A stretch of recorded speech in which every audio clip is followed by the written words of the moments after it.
The cashless debit card trial in your electorate has been a metaphorical knee to the neck of single parents and disability pensioners, and what many are calling a form of financial abuse. Bundaberg has one of the fastest rising populations of homeless in Australia, and a private company having control over people's finances is unconscionable. With stories of bills being missed and not paid despite having money in people's accounts, how can you support this card? We should point out that Edward Caroll ran as an independent in the 2020 Queensland election. Before we go to Keith Pitt, Nerelda, your view? So the cashless welfare card, there's a lot of...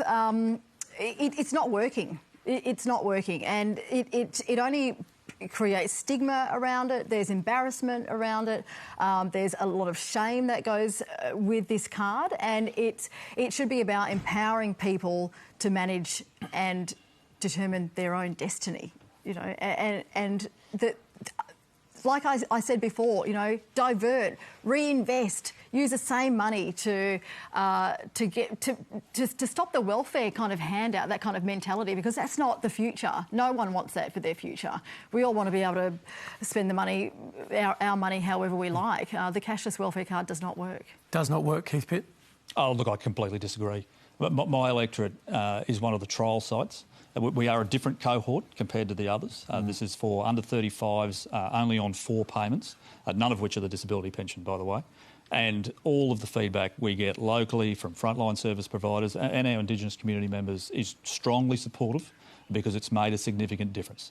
Now, is it... Difference to what? It makes a difference because there are other services, if that's what you're saying, that it does make a difference, because other services are operating in unison with it. So there's actually, while where the trials are underway, it looks like the card is working. It may well be the other services that are provided to that community that is actually the most effective. So just to finish, I have the largest trial site in the country. We are not a majority Indigenous location. It is under 35s, and within a short period of time, one of my big challenges is in youth unemployment. Right, it was outrageously high, 27%. Right, that's unacceptable. Within some months, that was down to 17%. The feedback from people who are providing food baskets and a pile of other things, this is very tough policy. Right? I absolutely acknowledge. You're stripping people's autonomy. But it's tough but necessary, and it matters and it makes a difference. And the people I represent, they want me to do something. And the option, what is the option put up by others, is to do nothing and let this continue.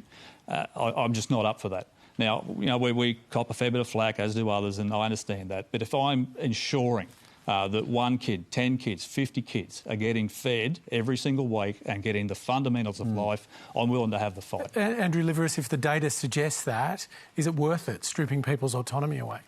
Look, I am totally not an expert in this area at all, and so I would like to defer to the people who know something about the subject. Malcolm Turnbull?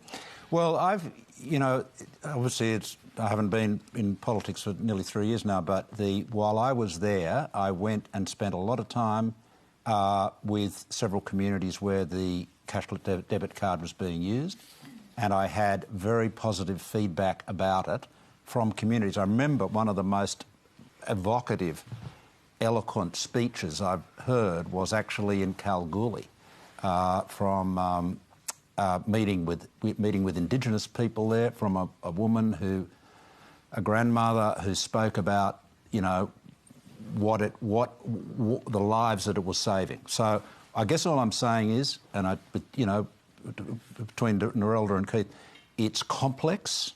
People are complex. Situations are complex. They are trials, and I think it's really important to get the feedback from them. But in terms of the anecdotal, information I got, it was really heartfelt and actually positive. So, Nerelda,